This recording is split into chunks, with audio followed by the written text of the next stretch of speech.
EPA meteorologist Bobby Marchich here with your outlook for September 7th, 2023. We have a lot to discuss in today's video, so I want to get right to it. North Penn Car Wash in Lansdale, Montgomery County, Pennsylvania, sponsored the Thursday video forecast.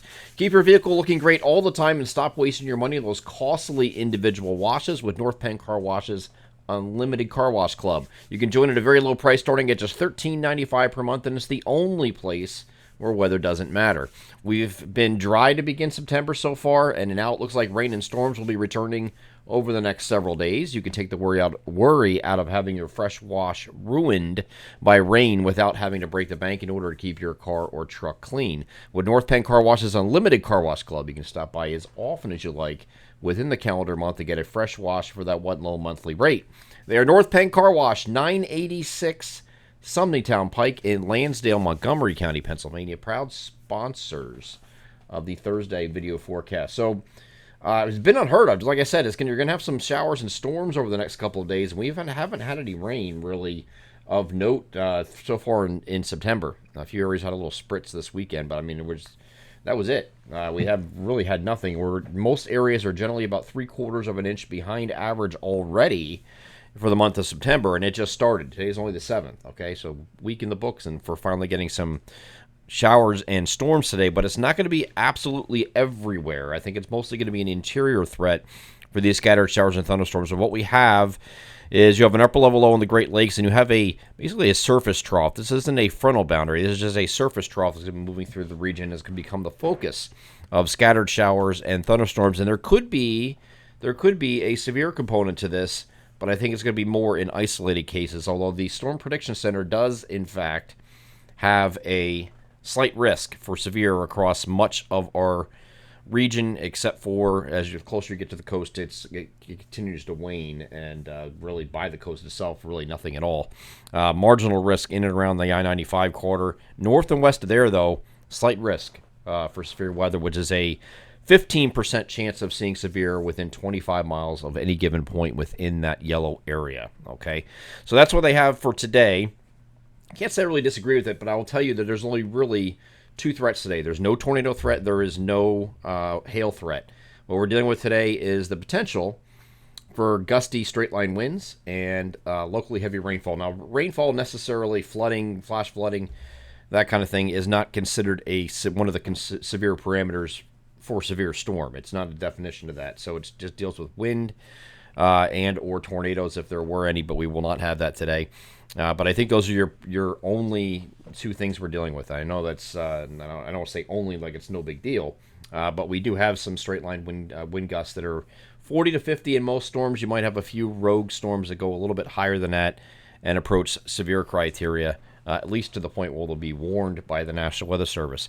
So this is going to be a later today thing. So this is a timing issue where I feel like even though they have this slight risk going all the way I-95, the sun sets at about 7:30 or right around there right now. Maybe actually a little before that now, I think. So once the sun sets, you lose instability. The deep layer shear is really not there today. Not to ideal levels that you'd want to see for severe weather, but you can make up for that with having very impressive instability, and the soundings are still indicating that there will be that because it's going to be so hot and humid today.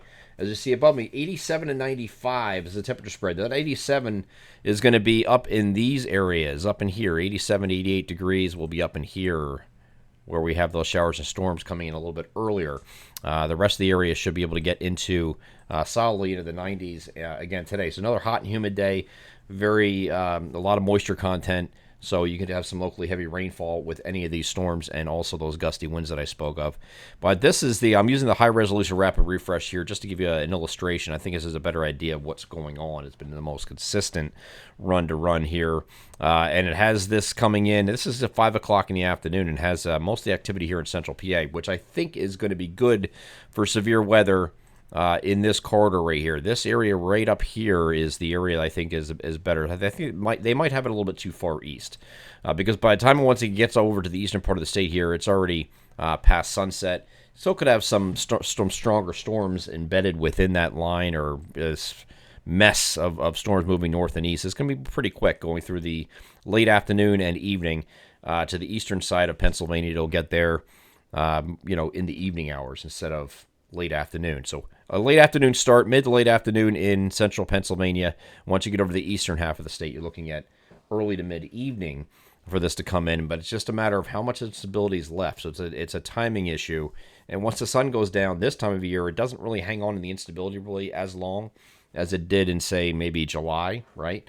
So, and the sun's going down sooner, obviously. The sun's not staying out till 8:30, 9 o'clock, whatever. We're looking at, earlier sunsets now. So how much of this is left at this point, we don't know. We'll have to watch and see that. So I have no problem with the Storm Prediction Center today and what they have planned for us today with a slight risk. No problems with that at all. And again, it's just going to be for wind and locally heavy rainfall, and that's it. And then overnight, we're going to dry out a little bit. We get to Friday. We have a cold front approaching the region, but I think it's going to be you might actually have less coverage on Friday than you do today for any storms. If we go over to that, I'm going to move over to the NAM for this one. There's really not a lot of activity. A few isolated storms in the late afternoon, early evening, and then overnight we get some storms moving through central Pennsylvania mostly. But you see how far west this is? It has some discrete stuff further east that's just, little pop-up stuff. And there is a marginal risk for severe weather on Friday as well, but I just don't think the coverage here is not as impressed with Friday as it is today, which is interesting because it's an actual cold front here on Friday. Here's what the global models have for that, and here's the scattered showers and thunderstorms and the opportunity for that here. It's partly sunny to start, and then you'll have that afternoon and evening threat for storms. But again, it's going to be not a widespread thing, and I'm starting to think that this whole weekend is not going to be like that. It's going to be more hit or miss. I don't want to say hit or miss, just widely scattered, okay? Not raining the entire time, not ruining your entire weekend, but we will have the opportunity on both weekend days as this front kind of just stalls over the region, and then you have a little weak low pressure moving along the boundary here that could spark additional showers and thunderstorms on both Saturday and Sunday. Now, one thing we're going to say about this weekend is the temperatures are going to be transitioning from very, very hot and oven and hell on earth kind of stuff. And we go into tomorrow, we already start coming down a little bit, 84 to 92 tomorrow, about 3 degrees lower. And then Saturday, we keep going down, low to mid 80s for highs on Saturday. And then on either side of 80 on Sunday. And it's probably going to remain about that until about midweek, until we have another trough come in, which will get temperatures even cooler than that and stuck in the 70s, maybe even lower 70s for some highs late in the week next week. We'll see. But it does look like once we get past this weekend, just a stray shower possibility here on Monday. Then we're a mix of clouds and sun here on Tuesday, partly to mostly sunny skies. Again, near 80, either side of 80 degrees. Next cold front comes on Wednesday. And again, the air behind this, here's the cold front right there, right? The air behind this is a lot chillier, okay? And chillier relative to the average. You got to remember the average highs are going down. So if the average high at that time is in the upper 70s or near 80, you're talking about, even slightly below average is still low to mid 70s. Okay, so it's going to be a couple cool days here at the end of the week, and then I think we go near average after that point. Now, I wanted to address the next elephant in the room, I guess, here, and that is the hurricane. Okay, now I talked about this yesterday. Here's the National Hurricane Center's projection of what this is going to be, and I'll tell you what, it's a hurricane now. It's 80 miles per hour. Sustained winds at the 11 p.m. advisory when I recorded this video, and here still in the 11 o'clock hour. This is expected to be a major hurricane, Category 3 hurricane by the time we get to Friday morning. Once we get over here on Saturday, it's expected to be a very strong Category 4 and teetering on Category 5 once it gets to this point. The official National Hurricane Center discussion, the forecast advisory, has 135 knot winds sustained, and that is 155 miles per hour. Category 5 starts at 157. That's awfully close, so it's not really much difference. So it's going to be a very, very strong and dangerous storm north of the islands here. As a matter of fact, where it has that point, it's about 200 miles from this is the U.S. and British Virgin Islands right here, this whole chain. So this point is where they say it's going to be, or approximately there, on Saturday, and that's when it's expected to be this near Category 5 storm. And this space in between here and here is only about 200 miles, okay? So even though it's that far away, you're going to have this big hurricane sitting here, right? So you're going to have all kinds of problems with rip currents and swells and still some breezy conditions, windy, whatever, even that far away from not getting direct impacts, thankfully, it looks like. But they're going to be close enough here where that could be a near Category 5 storm. At least a strong Category 4 is what they're projecting right now. So there's a lot going into this storm, and this is going to be, here it is. Here's what the European model has today, and as it continues on. Then now, I will tell you the trend here has been to slow this thing down significantly. If you looked at this yesterday when I showed you the same graphic, which looks like this, this has slowed down. And that's been the trend, is just slow down the storm and not make it move with any sense of purpose. So even though it's a category or near category 4, near 5 out here, since it starts moving slower and slower, it goes from here on Saturday to only here late on Monday evening. That's not moving very far, and because of that, you're probably going to have some eyewall replacement cycles as part of this. That's going to weaken it temporarily, and then it re-intensifies and all that nonsense. But since it's moving very slow, the National Hurricane Center is actually dropping some wind speed off of this a little bit, and maybe it'll feel the effects of some shear down the road too. So the longer this waits, the more uncertain it's going to be whether or not this affects the United States. We just don't know. European models trying to guess here and bring this up close, and this is too close for comfort. Still moving northwest. If it comes in, and look at the date here, this is the 16th, upper right-hand corner, Saturday, September 16th. Today is only the 7th.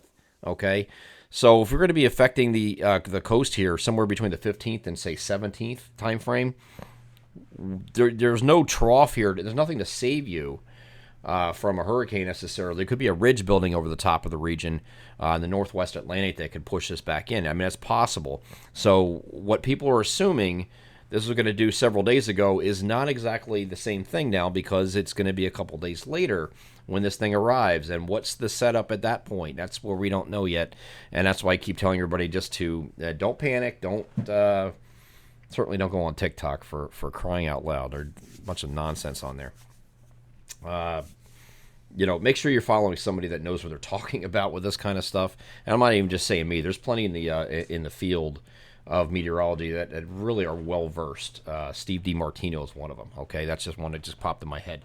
There's a lot of guys that are very well versed, and they're grounded, and they're not going to hype the living what out of this. Okay, if there's something that's going to hit the United States and it's going to affect our area, then we will relay that information and we can adequately prepare. But we have plenty of time to look at this, and there's a lot of uncertainty because we don't know where these ridges and troughs are going to be in relation to the storm at that time, which will be guiding Hurricane Lee at that time. So, and here's the ensemble spread. This is a pretty good graphic from Weather Nerds here, which is does the each individual Euro ensemble track. Okay, and there's 50 of them. And again, the consensus here, for the most part, is to take this, curve it, and send it out to sea, or at least away from our area. But there's a few outliers here on the western side. They're just awfully close, and you just can't give up on it this range. The models are doing the same thing. They're just guessing. That's all they're doing. Okay, they're trying to give you an educated guess, but it's still a guess. Okay, and since the trend has been to slow this thing down a little bit, considerably actually. A lot of things can change. What you expected to be there, say on the 12th or 13th, well, now it's not coming to the 16th. So now what? Well, things are different. The ridges and troughs are in different places at that time. So I'm just my whole point here is, without me rambling too much about this, is just relax, continue to relax. We're not going to know until at least this weekend, maybe even early next week, okay? Because, again, the National Hurricane Center has this as the track. This is Monday evening. It's still all the way down here north of Puerto Rico at that point. We should have a better idea by then, I would think, okay? But it's not moving very fast. So we have a lot of time to wait and see what this is going to do. In the meantime, just, enjoy the weather you have now, because this is a long way away. No reason to fret. I'm EPA WA meteorologist Bobby Marchers. That is your outlook for September 7th, 2023. Have a great Thursday.